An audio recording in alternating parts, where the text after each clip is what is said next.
The problem is we don't have enough water. My first campaign was in 2022. It was one of the biggest droughts we've had recently. It was literally at every single door that what is the biggest issue that we're experiencing is water. And not just, my lawn is dry, it's, the river was a series of ponds, it wasn't a river. Low flows is the #1 problem facing the Ipswich River.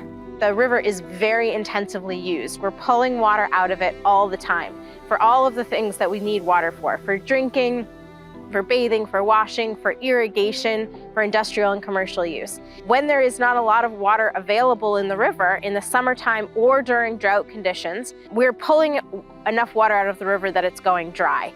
This is really unusual. This kind of drought, I've heard from some measures that this is the second to worst drought since we've been recording droughts. It's not a time of year when people use a lot of water for growing things. I think a lot of people don't notice it as much, but we do know there were a lot of fires. The conditions were dry and we had an unusually large number of fires around the state. I live on the Parker River and I've been there since 1983. I've seen a rapid decline of the water quality and the water quantity in the river. You notice there's longer summer droughts. You see wetlands that are drying up. That's happening more frequently. Population increases are moving more towards the North Shore. And so I see a direct impact from water withdrawals to the amount of population increases. We certainly can't control the weather, but there are some things that we can certainly control, and that's our own use of water.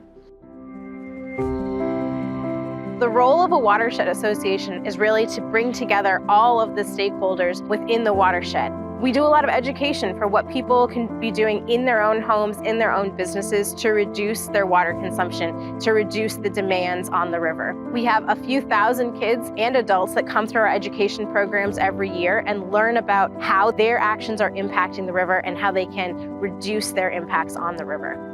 We also work with cities and towns to implement town-wide water conservation measures. So that might look like incentives for installing low-flow appliances. It might look like raising awareness for water users across the town. It might look like setting up a water conservation program at a town level.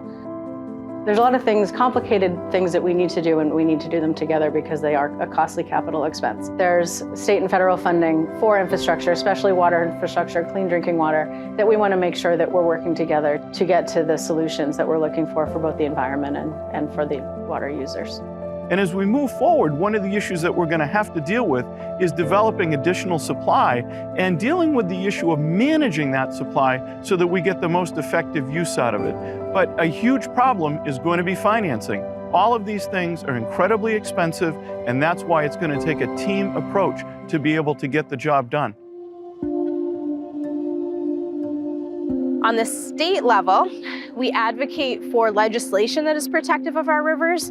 For the past few legislative sessions, our #1 priority has been the passage of the Drought Bill, which is a piece of legislation that dictates how we declare drought throughout the state and how we manage water during drought conditions. We are also advocating for changes to the Water Management Act. Because the Water Management Act was passed back in the 1980s, we're still kind of living under a water management scenario that doesn't take into account the impacts of climate change, that doesn't take into account the impacts of population growth. We and our allies are pushing for more scientifically sound calculations as to how much water is available to us now and how much water we can reasonably expect to be available in the future, given that drought conditions are becoming worse and more frequent. In October of 2024, the US EPA published a letter indicating that they also believe that the Massachusetts Water Management Act needs revisions in order to be scientifically sound and to be protective of the environment going forward. Regionally, we're very involved with the North Shore Water Resilience Task Force, and that is a really unique and innovative approach that brings together all of the stakeholders in the Ipswich River watershed to talk about regional solutions to regional challenges. The reason that that's so innovative is because Historically, in Massachusetts, water supply decisions have been made on a town-by-town basis, and each town makes their decisions in a silo. When you start to extrapolate out and look at the impacts region-wide, there's really a mismatch between how we're managing the water, the challenges that we're facing. So the task force role is to bring together regional stakeholders to come to a consensus about the best way that we can move forward collectively.